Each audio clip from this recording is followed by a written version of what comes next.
lost, I'm lost, I'm lost, I'm lost in love. I'm lost, I'm lost, I'm lost, I'm lost, I'm lost, I'm lost in love. Marination, mapenzi yetu ni ya kuandika kwenye gazeti. Umenivuta cigarette, itabeba kibeti ni kupepe bebe. Njana mbegi mana mumutima wanje mujuguri na ranyuzwe.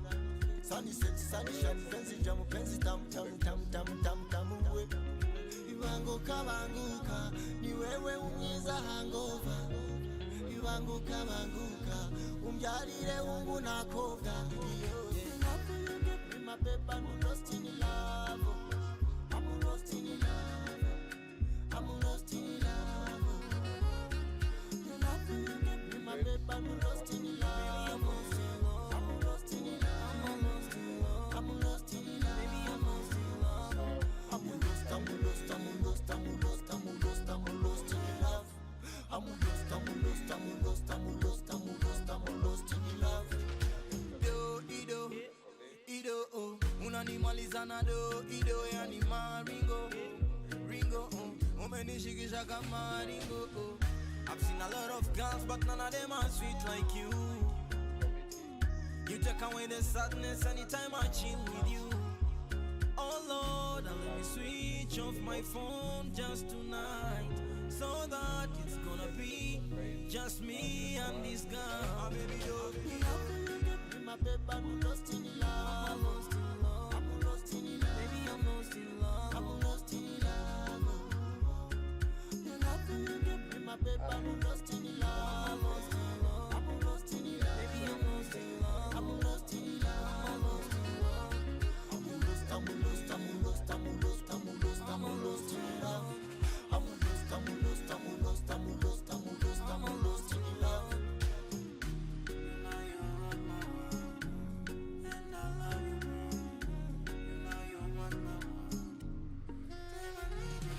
Iwanguka, ni wewe unyiza hangover.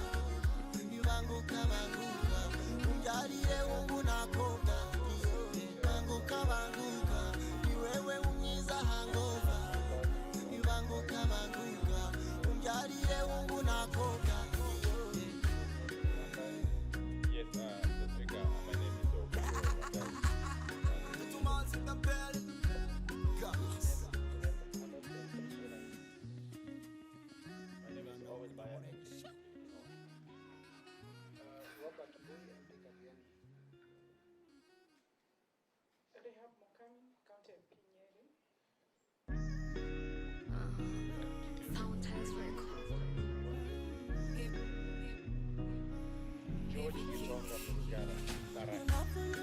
My babe, I'm lost in love. I'm lost in love. I'm lost in love. Meru County. Honorable Mission kwa MP Likoni. Nelson Koech, MP Belgut. Good evening, Caleb Amisi, MP Support. Didoraso, MP Saku. Abdi Shurie, Balabala. Emma Semeri, Teso South. Stephen Mule, Matungulu. David Gikari, your friend. Naisula Lesuda, MP Samburu West. Should come from Junet, from the Pangana experience. Yes,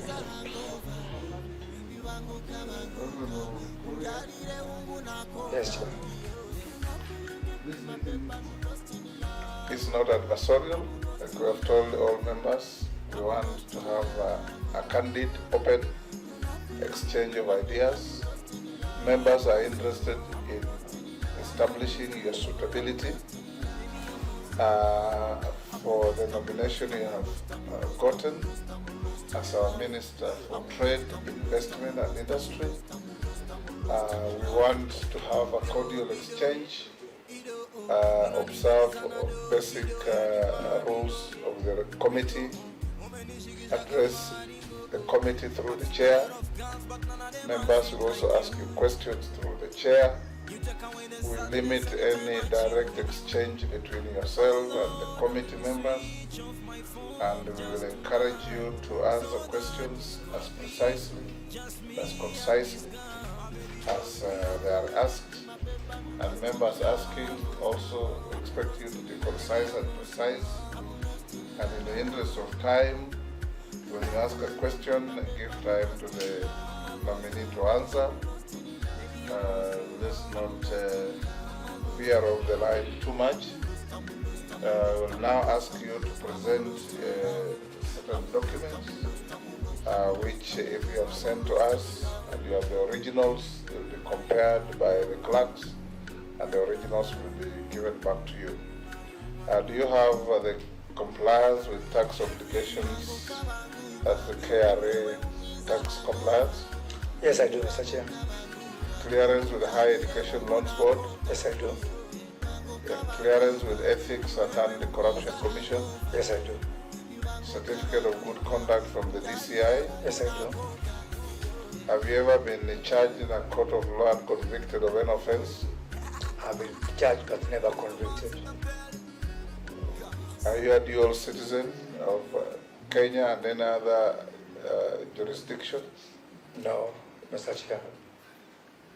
Excellent. We go to, what is your value, what is your financial net worth? The financial net worth, Mr. Chair, is 750 million shillings. You have a segregated breakdown?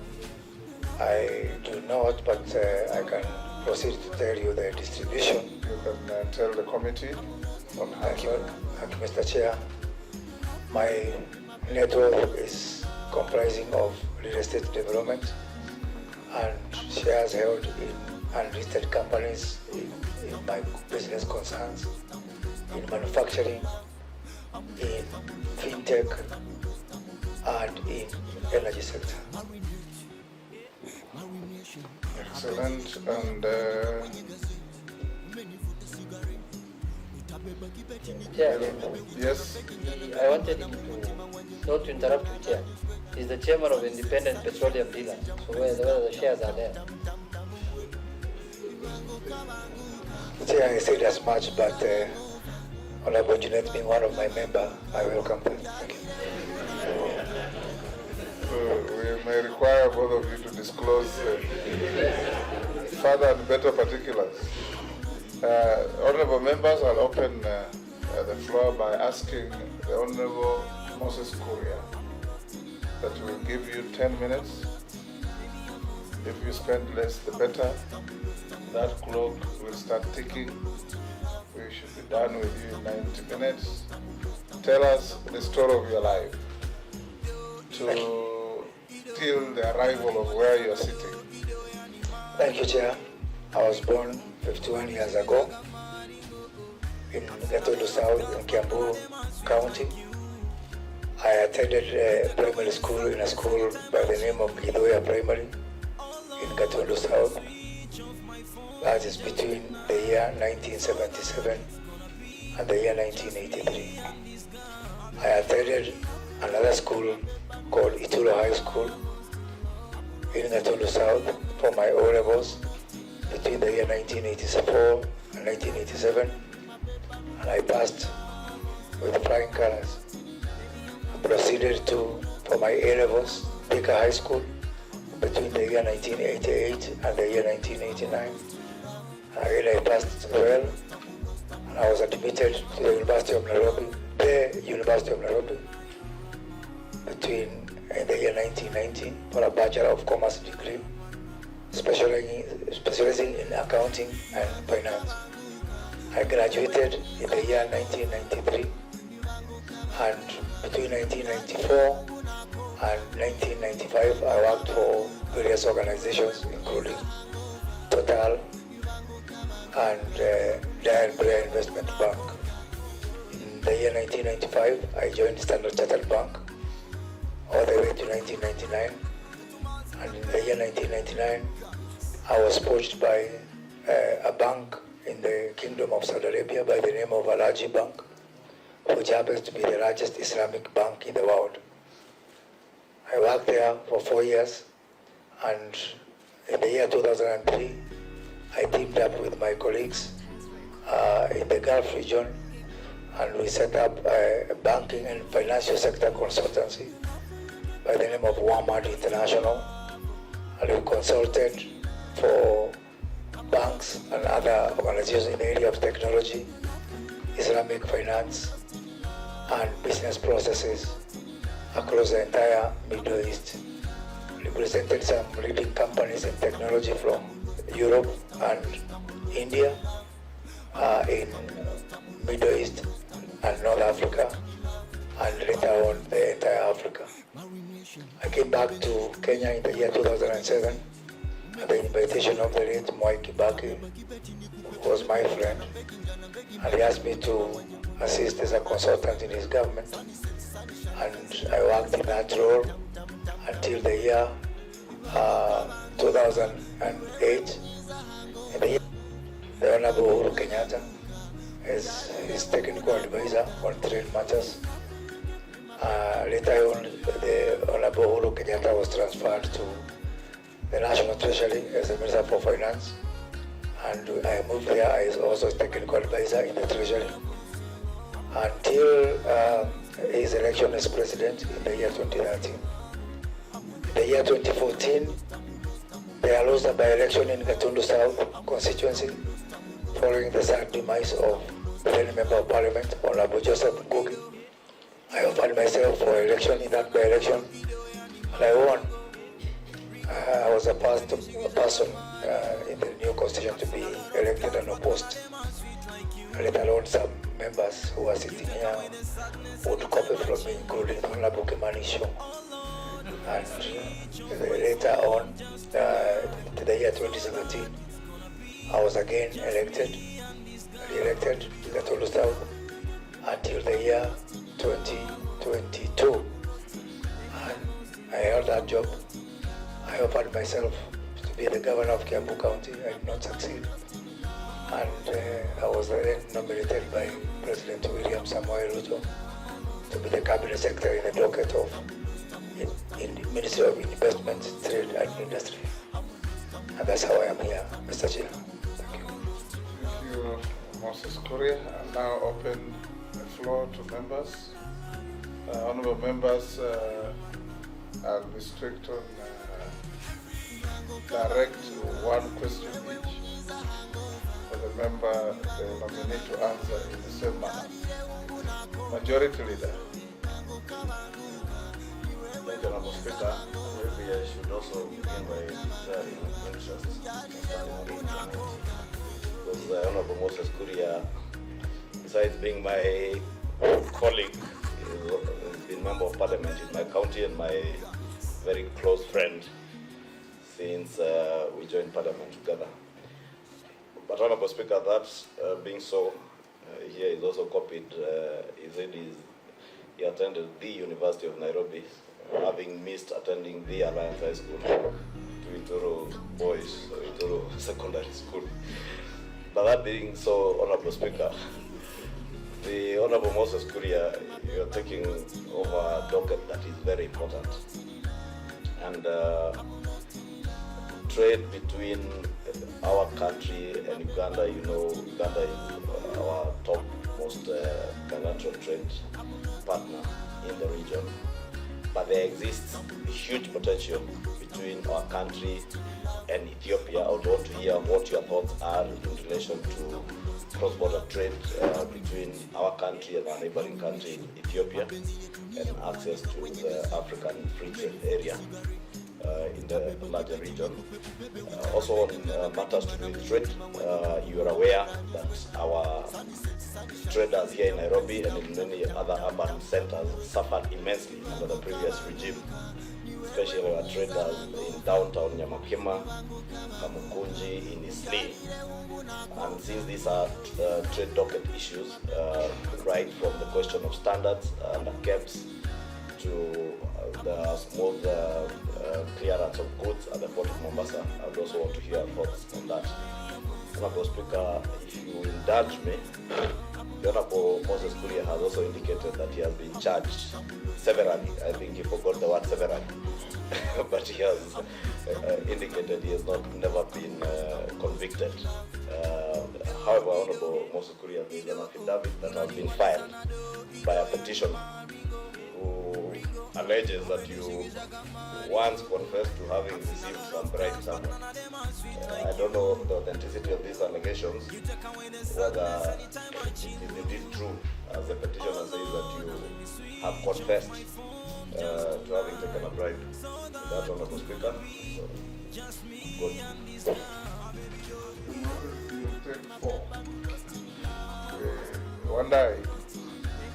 Thank you, Honorable Chair.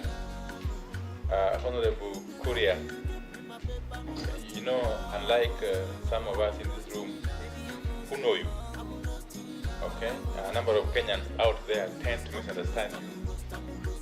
Sometimes they perceive you as someone who is divisive, who can cause animosity by the way you carry yourself and the manner you communicate. What assurance can you give Kenyans, live television, that you mean well for the cohesion of the country, unity in Kenya, being a multi-ethnic, multiracial society, that Kenyans should not feel afraid when they hear your name or when they see you? Thank you. Thank you, Mr. Speaker, Chairman. Chairman, I want to state that Moses Kuria is my friend. We spent 4 to 5 days together in Pangani in the cell. You should also disclose that I came there to see you. Okay. Mr. Speaker, it's true. I was coming to that. So you also visited us there and you gave us some legal advice. And he did a lot of things there, but that's a subject for discussion another day. But now, now that will not stop me from vetting him now, Mr. Chairman. So the question I wanted to put to him is, if you are approved and made the Minister for Transport, for Trade, how will you deal with this question of counterfeit goods? Because it is becoming a delicate issue in this country on how to protect the local manufacturing industry and the counterfeit goods that are coming from outside. So how will you strike a balance between the two so that you save the people who are manufacturing locally and you also don't stop people who are coming from importing goods are being told that you are bringing counterfeit goods? What is your vision of that? And lastly, the issue of trade imbalance. Like if you see, there's a question here that it's now 120 billion shillings, the trade imbalance. How do you intend to address that? What are your thoughts on that?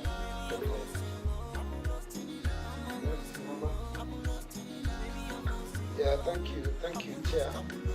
The Chair, I still want to deal with Chapter 6, which is very important for nomination and election, appointment of public or state officers. And we must look at that article in terms of deed and word. Now, the nominee is publicly known. He's a very highly publicly known individual. His comments, on Twitter, on Facebook. His temperament has actually been highly publicized. He himself did say that he was bribed by the Honorable Amos Jr. And Peter Mungai's affidavit, which is in our files, states that in 2013 he threatened to hunt down those that had voted for Raila Amolo Odinga. Again, I understand this year from this affidavit, he threatened to remove one of Uhuru's, I cannot say the word, maybe male engine parts. And he's been noted on national TV using 4-letter words. And not to forget that he once walked out of a TV live interview.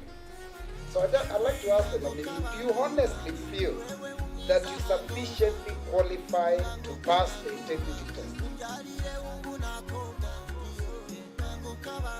Moses, you can answer those 4. Thank you very much. Chair, I will. Not to interrupt, Honorable Speaker, but you didn't add it. I don't know whether Honorable Mui said some of the things are in the affidavit. They are in the file, Speaker. picked from the file. Go on and answer, Moses. I don't think those are insurmountable questions. Chair, if I may seek guidance, can I choose any order to answer? Yes. So that I can. Thank you very much. In as precise a manner as Yeah. precisely asked. Thank you. Chair, I ask that because I would want to dispense on the whole issue surrounding Chapter 6 that have been raised by Honorable Robert Boy and my good friend Honorable Ichungwa and Honorable Opio and I. We've come from a very divisive phase in the politics of our country. Most of us were players in that contest for a long time. And for myself, this contest was, or this participation was way even before I became a member of parliament, since I came back to this country in 2007. So I've been around for around 15 years. I was also around before even I went into professional practice. I should have mentioned that I was the treasurer of the student organization of Nairobi University. So I was politically exposed from that point. And I grew up under the wings and tutelage of Kenneth Matiba and Jaramogi Oginga Odinga. So from the onset, I was weaned and grew up at the time that you were agitating for multipartyism and democracy in this country. That kind of a background at a very early age, because I started working with the team of Matiba and Jaramogi. I was part of the Sabasaba movement. I was there at Kamukunji when we were fighting for removal of Section 2A when I was only 21 years old. And as a participant, we've been involved in, yes, very divisive moments. And the division that characterized this country also shaped many people. So that's a reality. It can only be my hope and desire that all of us collectively will be able to see a Kenya that now, because that is now we're talking about 30 years, that you can be able to graduate into better political culture that is more issue-based, that is not personality-based. Within those 30 years of divisive politics, we've all collectively said things and done things which to each other we need to have a moment of repentance and forgiveness against each other. And that is not just to me, that is to many political players in this country. So let me say that any perceived extremism or divisiveness on my side has been shaped by the kind of political culture we've had. And going forward, as we progress, I am going to play my role in ensuring that we have a culture where political competition is not enmity, but it's just that competition. And I do not think that personally, as a person, I have got anything within my DNA that is synonymous with hate or extremism or separation. I have been in this parliament. I enjoy very cordial relations with most of these members, good moments and bad moments, and with most political players. And so to answer the question of the Honorable Robert Boy, I think I passed that master of Chapter 6 that will enable me to play my role in taking this country forward. I am cognizant and aware of the accusation by one of the affidavits that was received about having accepted to receiving a bribe. And I think that matter was taken out of context. I was called upon to explain my comment by the Speaker, and the Speaker did point out to anything within my comments that was deemed to be external. And the Speaker ruled on that matter. Whatever I said that was outside, including some comment that was not very good to my friend Junet, whereby I actually said that comment, confusing our social life outside with life inside Parliament. But I would say that I was called upon by the Speaker to explain. I explained, and in my honest and humble opinion, that matter is spent and is res judicata. And that's what I can say about it. To answer to Honorable Opio and I's again, as you say, correctly misunderstood. I am misunderstood in some quarters, but those quarters are mostly within social media and elite circles. If you go to most corners of this country, they know me as a peace-loving Kenyan who is committed to cohesion and who has worked a lot to bring people together. As I can say, from some of the region where someone like Opiyo and I come from, a place like Kondere, I am the second most popular person after Raila Odinga, and that's on record. So I am committed to cohesion, and Kenyans can look upon me as somebody who is going to work to bring Kenyans together. Thank you, Mr. Chair, on that issue of Chapter 6. I wanted to dispense on it so that we can, in my opinion or my request, spend time to... Chair, again, on the point of order, so I think why I raised the issue the Honorable who he was raising, because I've actually traced the issue he was pointing to. And one of them, Honorable Chair, is an email from a Peter Mungai, not on an affidavit, and therefore, Honorable Speaker, invite That is not admissible. It's not admissible, and the Honorable Bui should not be allowed to even quote it. There should be a mistake from the clerk's office, because anything on email that is not an affidavit, Honorable Speaker, I think should guide us on whether we should be referring to emails, because nothing stops any member of the public from making whatever manner of allegation, and those are the things that the Honorable Bui was referring to. Chair, I wanted to just respond to the majority leader and say that is not made up. I have found it in the file, and I have meticulously read through the file. So yes, it is not an affidavit, but it is part of the contents of the file that has been placed in front of us for us to be able to use to vet the nominee. And also, I believe the nominee is able and capable of answering even allegations, because that's basically where we are. Thank you, Chair.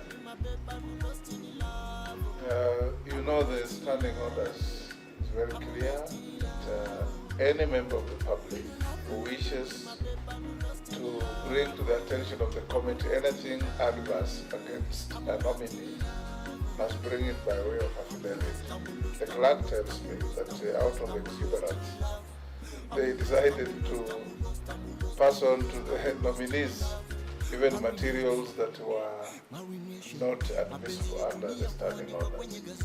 So to the extent that that is an email, Robert, we rule that it's inadmissible. Let's deal with the affidavits that are on record, and we have furnished them to the nominee. I believe you got them, Moses? Yes, I did. Yes. Did you or did you not waive money that you received a bribe from Kimunya? I think that is what Kichungo was asking.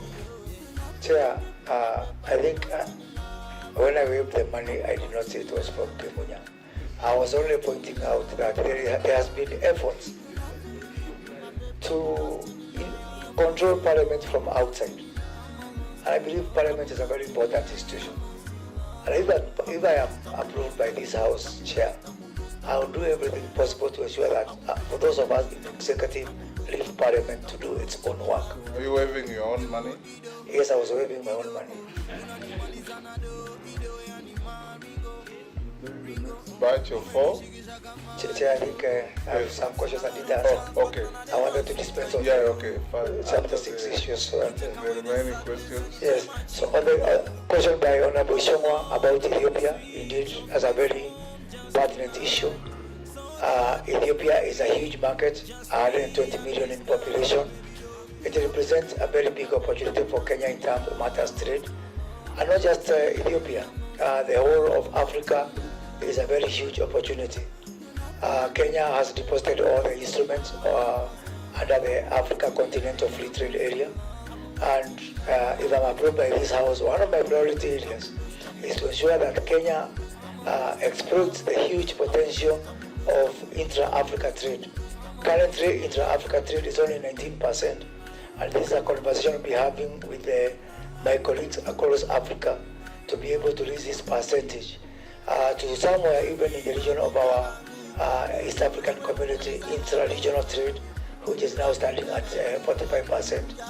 Only 2 weeks ago, I was in Ethiopia as part of President William Ruto's delegation when we launched Safaricom Ethiopia. Again, a very important milestone there. We did even push for Safaricom Ethiopia to get its mobile money business there, and the issue of Safaricom and M-Pesa enabling trade and enabling us to trade within each other is very important. I look forward to working with our side and Ethiopian side to be able to even work to ensure that we can use our local currencies for trade.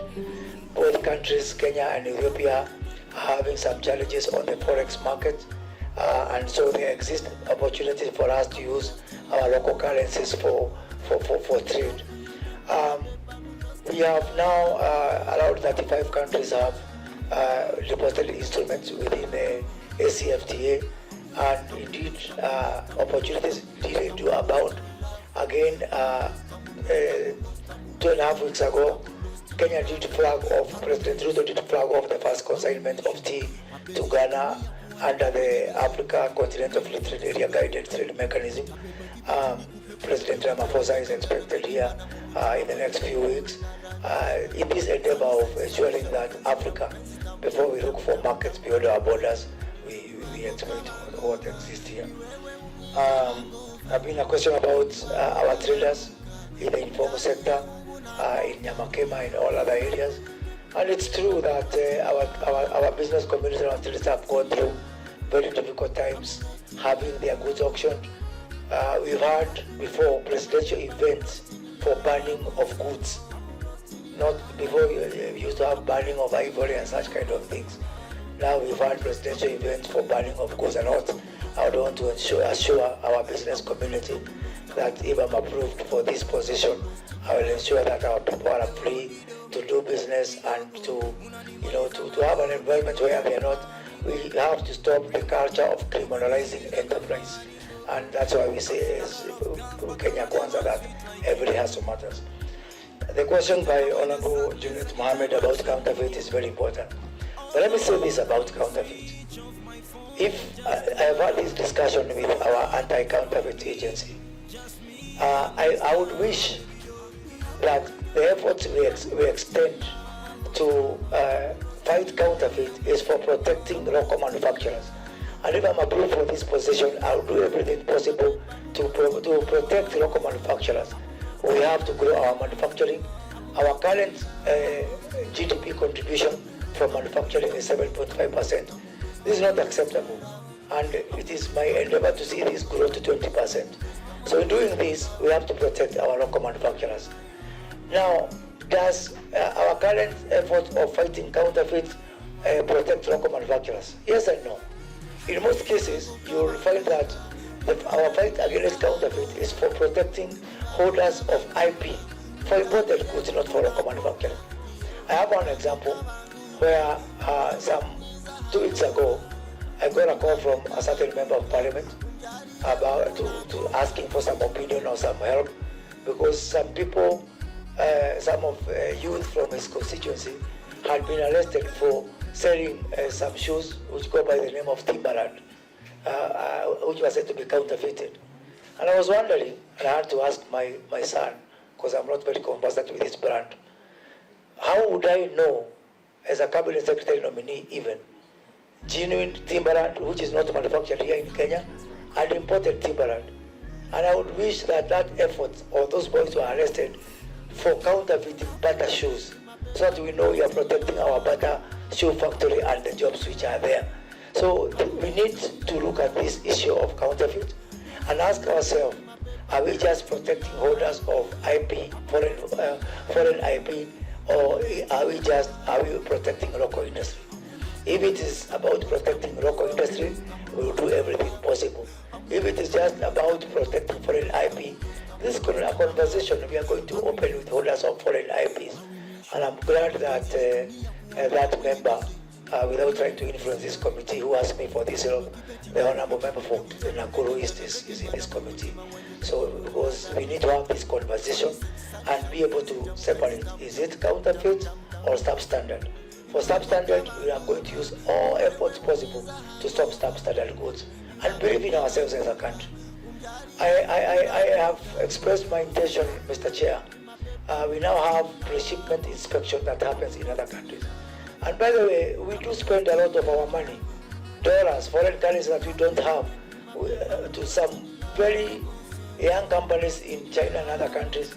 It is my assumption that before these goods come to this country, because our pre-shipment inspection is done there, shouldn't we have inspected for counterfeit there, much as we inspect for standards here?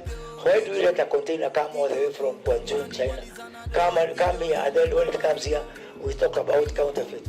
I have expressed intention to open a window of pre-shipment inspection and post-shipment inspection.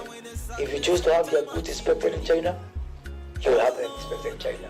Also, I'm going to open a window to have these goods inspected here, so that we can take responsibility for our own. And maybe if it's inspection is happening in Mombasa, that is more business for the people of Mombasa, more jobs for the people of Mombasa. Most importantly, to stop the hemorrhage of foreign currency when we send this for inspection. So we are going to look at all this, look at counterfeit within the context of doing the most important thing. We are protecting our local manufacturers so they can protect their jobs and growing manufacturing to 20% of GDP by the year 2030. Thank you, Chair. Thank you. Owen, everybody. Your name is everybody. Mukami, Ferdinand, Murugara, after Owen. Since everybody wants, I'll just give everybody. Thank you very much, Speaker and Chair. On Moses Kuria, as you tell us, we wait for confirmation to take office. I would like to know your thoughts on the African Growth and Opportunities Act and the expansion of EPZ. The Kenya Kwanza manifesto talks about job creation, and EPZ has been one of those instruments that we have used through the AGOA Treaty to actually expand and increase jobs within the country. But again, there are challenges. A lot of investors who want to come here and actually invest within EPZ and AGOA have issues of land. Where do they get land? The cost of land in this country to set up factories and manufacturing is exorbitant. It's prohibitive. It makes investors not want to go into this. How would you restructure EPZ such that there is availability of land, that we take advantage of the opportunities offered, bring in more manufacturing, save the foreign currency, like you're saying, and also take care of the welfare of the people who work within EPZ so that they feel that they're properly employed? Thank you. Thank you, Chair. And congratulations on Moses Kuria. I know you have what it is considering the industry. I served in Trade Committee last term, and trade and industry, there were so many challenges. Moses, I want to ask you, what are some of the policies you put in place to promote agro-processing, value addition, and diversification of products by Kenyan farmers? You remember when we are going down to this country, we were telling our farmers that we are going to make sure that they will have guaranteed minimum return for their tea, for their coffee, for their milk. Another question, what measures will you take to ensure that all the stored projects, because there are so many projects which are stored, because trade and industry, we were not getting money, there was no budget for that. What are you going to do to make sure that you give them priority to finish those projects? Thank you. Ndugu Moses Kuria, you're up to the task. Just asking, we have a lot of unemployment in this country, particularly the youth. We've had even university graduates roaming around the streets, and some of them are doing informal businesses. How are you going to help us in your ministry if you are taking to be able to help these youths? Some of them are still, in fact, in my area, you find some of them. But I saw one guy who was that masters in physical sciences, and it was on the TV, all the way from Siaya, actually making clothes, sewing clothes. So what would you have as a ministry? You able to enable these youth that can get employment?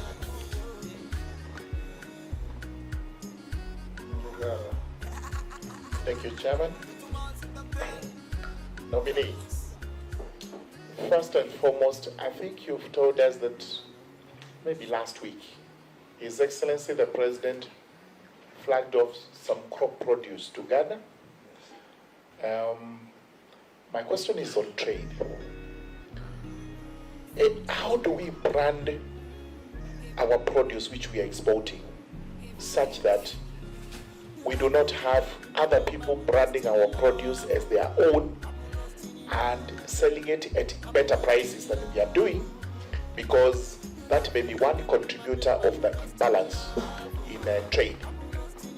Number two, sorry,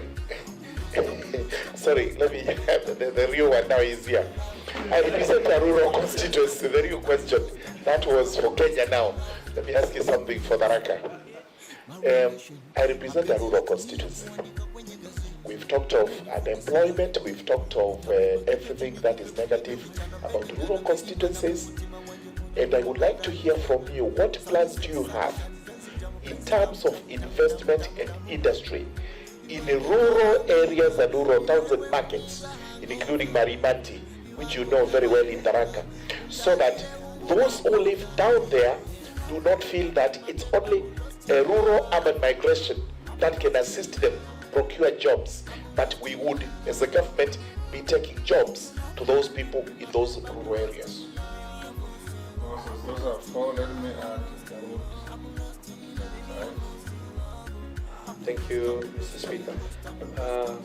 To my friend Moses, one of the key pledges of Kenya Kwanza manifesto is the decriminalization of small enterprises and small traders who have suffered the harassment by county government officials.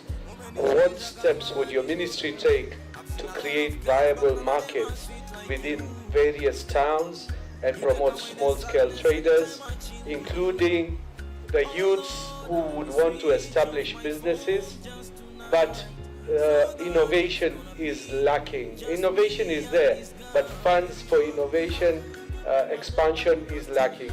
So how would you create those policies so that they can make factories? We can do the factories, what are they in China or wherever in Kenya, and in the rural areas, together with Mukami's question of agro-processing, what would you do regarding value addition to Mira in locally and in the diaspora? Thank you. Can I answer those five, Moses? Thank you, Chair. The Honorable Owen has asked a very important question about AGOA, the Africa Growth and Opportunity Act. This act is coming to a close in 2025. As in my submission to Parliament, you've seen that I'm a player within AGOA, within EPZ. We now have 138 enterprises within that, so that's a space I know very well because I'm one of them. We have concern about AGOA extension.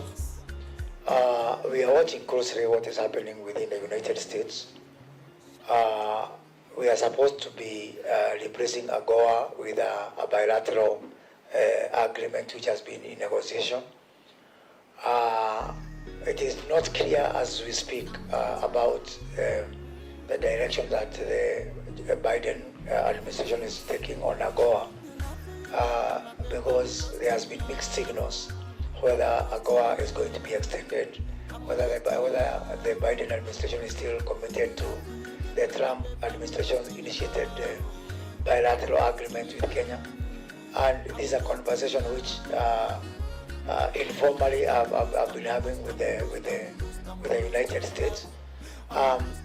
It is pointing to two things. One, there's a likelihood that we are going to have a stopgap sort of agreement, what we are calling the strategic trade and investment partnership STIP with the United States as we seek more clarity on the direction to take on the bilateral agreement. But on AGOA itself, we're going to have, if I'm approved by this House, a trade conference, meeting of African ministers later this year.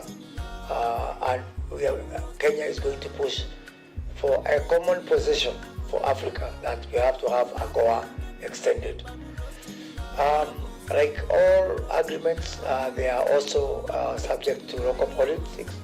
So by that time, I think in the next 2-3 weeks, we are going to have the midterm elections in the US, something which I'll be watching very closely to see which direction the Congress takes. But irrespective of whatever happens, Africa and Kenya being on the front line is going to ask that we take a common African position, and that is that AGOA is not going anywhere. So we will be coming back to this House to seek support, even as we deal with the other legislatures within the African continent, and to also express strongly the desire of Kenyan people and the African people that this act is very useful. It has grown jobs. We are exporting quite a lot under AGOA. We have not even exploited the list of products and services that can be exported within AGOA. So short answer is whether we are going for bilateral or not bilateral, whether we are going for the short-term strategic initiative or not, it is my commitment and the commitment of President William Ruto to push within the African context that we are able to ring fence and protect AGOA. He has also asked a lot about that question about the EPZ and the special economic zone. And I think another question has been asked about the cost of land for the EPZ. By the way, we don't have shortage of land for manufacturing. What we have is a lot of EPZ allocated in most of the counties that has not been developed. And I've had this discussion with the President, and we have agreed that we are going to fast track development of every idle space. Because of the political problems that our neighbors in Ethiopia went through, most of Ethiopia was suspended from AGOA, and so therefore there's a lot of demand for industrial space within the EPZ. Sri Lanka had similar problems, which also lowered their export, especially to key markets like in the United States. So to be able to take advantage of this upsurge in demand, especially from the US and key markets like China and Europe, it is our desire that we are going to develop every available space. At the same time, we have got two flagship, let me call them three, one is not very apparent. We have got the Dongo Kundu Special Economic Zone in Kuria County, which it is I'm under very firm instruction from the President that upon approval by this Parliament, we have to make Dongo Kundu move from paper to practice, to take it off so that we can be able to create jobs. The Naivasha Special Economic Zone as well. We are going to see a lot of activities in that area to take it off the ground.